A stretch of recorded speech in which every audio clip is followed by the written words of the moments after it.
아침 말씀. 오늘 본문 말씀은 로마서 2장 17절에서 29절입니다.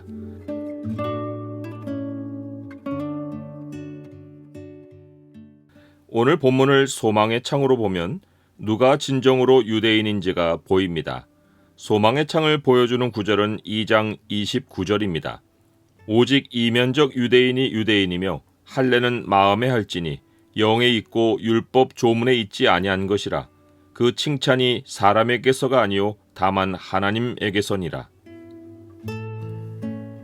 사도 바울은 지금까지 대상을 특정하지 않고 복음과 율법을 설명했는데 여기서는 유대인을 언급하며 유대인의 실제적 문제를 지적하며 그들이 율법과 삶에서 보인 이중성을 적나라하게 드러냅니다. 유대인들은 자기들이 어둠에 있는 자의 빛이라고 스스로 믿었습니다. 그들은 이 믿음을 기반으로 자기들이 이방인들보다 빛나는 민족이고 우월한 민족이라고 여겼습니다. 하지만 하나님이 인류 역사에 유대인을 등장시킨 것은 그들을 위해서가 아닙니다. 하나님이 그들을 어둠에 있는 자의 빛으로 삼으신 것은 택한 백성의 우월성을 열방에 보이려 하신 것이 아닙니다.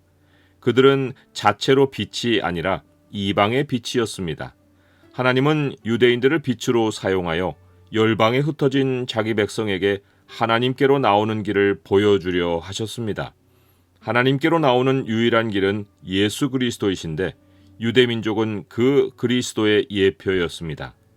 이것이 수많은 선지자가 알린 메시지였는데 이사야 선지자가 특별히 이 사실을 명료하게 선포했습니다.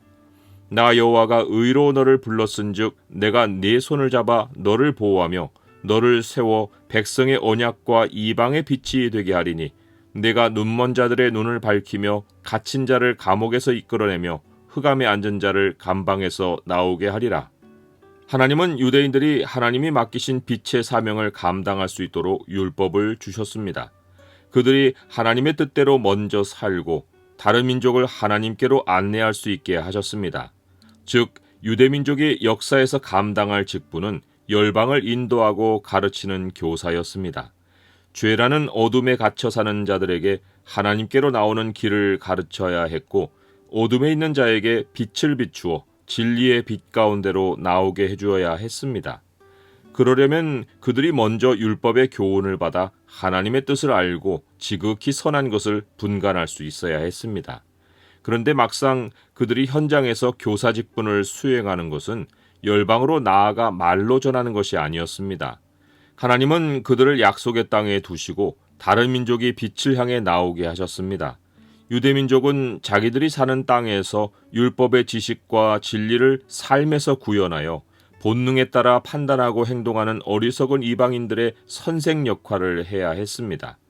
하나님은 그들이 율법을 따라 살 때 그들을 가까이하여 복으로 응답하심으로써 이방인들에게 살아있는 하나님을 계시하려 하셨습니다.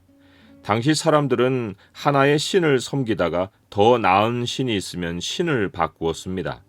하나님은 유대민족을 사용하셔서 이방인들이 이리저리 신을 옮겨 다니는 일에 종지부를 찍고 참 하나님이신 여호와께로 돌아오게 해주려 하셨습니다. 이를 위해 하나님은 율법을 지키며 사는 자기 백성에게 복을 주시고 이를 통해 이방 민족이 하나님 백성의 삶을 보고 놀라며 하나님께로 돌아오게 해주려 하셨습니다. 모세는 하나님 백성이 율법을 지켜야 하는 목적을 이렇게 말했습니다. 너희는 지켜 행하라. 이것이 여러 민족 앞에서 너희의 지혜요 너희의 지식이라. 그들이 이 모든 규례를 듣고 이르기를 이 큰 나라 사람은 과연 지혜와 지식이 있는 백성이로다 하리라. 그런데 유대인들은 하나님이 자기들에게 부여하신 역사의 사명을 저버렸습니다. 그들은 율법을 가진 것을 유대민족의 우월성으로 삼았습니다. 하나님께 받은 율법의 지식과 진리를 남을 판단하는 도구로 삼았습니다. 다른 민족을 진리로 가르치지 않고 진리로 정죄했습니다. 사도 바울이 앞에서 세상 사람들이 범하는 죄를 고발하며 이 같은 일을 행하는 자는 사형에 해당한다고 하나님께서 정하심을 알고도 자기들만 행할 뿐 아니라 또한 그런 일을 행하는 자들을 옳다 하느니라 라고 했는데 유대인들은 이와 유사하지만 다른 형태로 죄를 범했습니다. 즉, 이 같은 일을 행하는 자는 사형에 해당한다고 하나님께서 정하심을 알고도 자기들이 행할 뿐 아니라 그런 일을 행하는 자들을 판단하고 정죄했습니다. 사도 바울은 근심하고 개탄하며 말합니다. 그러면 다른 사람을 가르치는 네가 네 자신은 가르치지 아니하느냐? 율법을 자랑하는 네가 율법을 범함으로 하나님을 욕되게 하느냐? 유대인들이 이방인들이 자기들을 보고 하나님께 나오게 한 것이 아니라 하나님을 욕되게 하고 이방인들이 하나님을 멀리하게 했습니다. 하나님이 죄로 인해 자기들을 저주하셔서 자기들의 나중 형편이 처음 형편보다 못하게 됨으로써 하나님의 이름이 모독을 당하게 했습니다. 역사의 선명한 이해가 유대인들이 죄로 인해 바벨론의 포로로 잡혀가서 온갖 수모를 겪은 것입니다.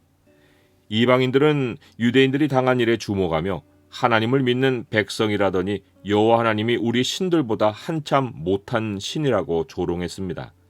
당시 사람들의 삶은 세세한 일까지 신과 연결되어 있었습니다. 사람의 형편은 신과 직결되어 있었습니다.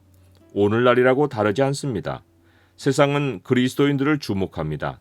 세상은 믿는 자들의 형편이 어떻게 자기들과 다른지를 비교합니다. 우리가 복을 받는 모습을 보며 그들도 하나님을 찾습니다. 반대로 우리가 저주를 받으면 너희 하나님도 별 수 없다고 조롱합니다. 기독교가 기복신앙에 젖어서는 안 되지만 교회 밖의 사람들은 어쩔 수 없이 자기들 수준에서 우리를 지켜봅니다. 그리고 그들의 마음은 하나님이 눈에 보이게 우리에게 베푸시는 복으로 인해 하나님께로 이끌립니다. 이런 면에서 유대인들이 하나님의 이름이 모독을 당하게 한 절정의 죄는 이것입니다. 우상을 가증히 여기는 네가 신전 물건을 도둑질하느냐. 이것은 율법이 하나님 백성의 진멸을 경고한 죄입니다. 너는 그들이 조각한 신상들을 불사르고 그것에 입힌 은이나 금을 탐내지 말며 취하지 말라. 내가 그것으로 말미암아 올무에 걸릴까 하노니 이는 내 하나님 여호와께서 가증히 여기시는 것임이니라. 너는 가증한 것을 내 집에 들이지 말라. 너도 그것과 같이 진멸당할까 하노라. 너는 그것을 멀리하며 심히 미워하라. 그것은 진멸당할 것임이니라. 이것은 하나님을 세상에 보여야 할 유대인들이 대놓고 우상으로 자기 정체성을 내비치는 죄입니다. 이방의 빛이 될 구석이 하나도 없고 스스로 어둠과 하나가 되는 것입니다. 우리는 어떠합니까? 신앙의 정체성과 정면 배치되는 세상의 것을 집안에 들여놓고도 나는 이방의 빛이라고 스스로 생각하지는 않습니까? 예를 들어 세상은 돈을 우상으로 삼아 투기로 불로소득을 취합니다. 많이만 벌면 된다고 생각합니다. 우리가 돈을 버는 방식은 다릅니까? 하나님이 복으로 주신 재물입니까? 아니면 세상과 같은 방식이어서 말하기도 부끄럽습니까?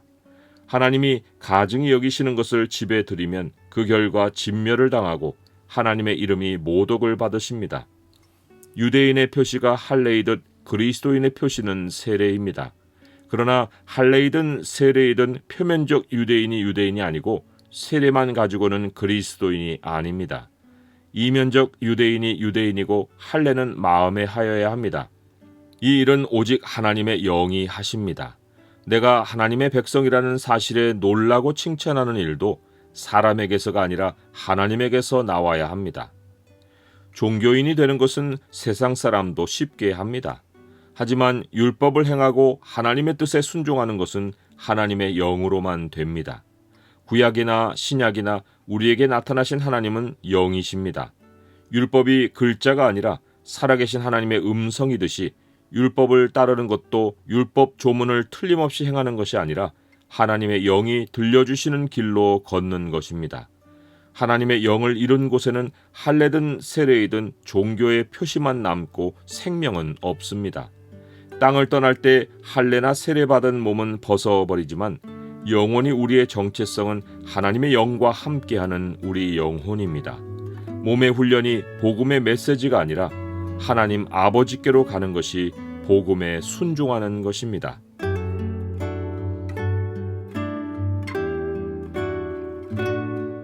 주님, 저의 정체성을 무엇으로 나타내고 있는지 돌아보게 하옵소서. 제가 칭찬을 주님에게서 받지 않고 사람에게서 받으려는 것을 경계하게 하옵소서. 주님의 영이 제 안에 살아계셔서 항상 살아계신 음성을 제 귀에 들려주옵소서. 예수 그리스도 이름으로 기도드립니다. 아멘.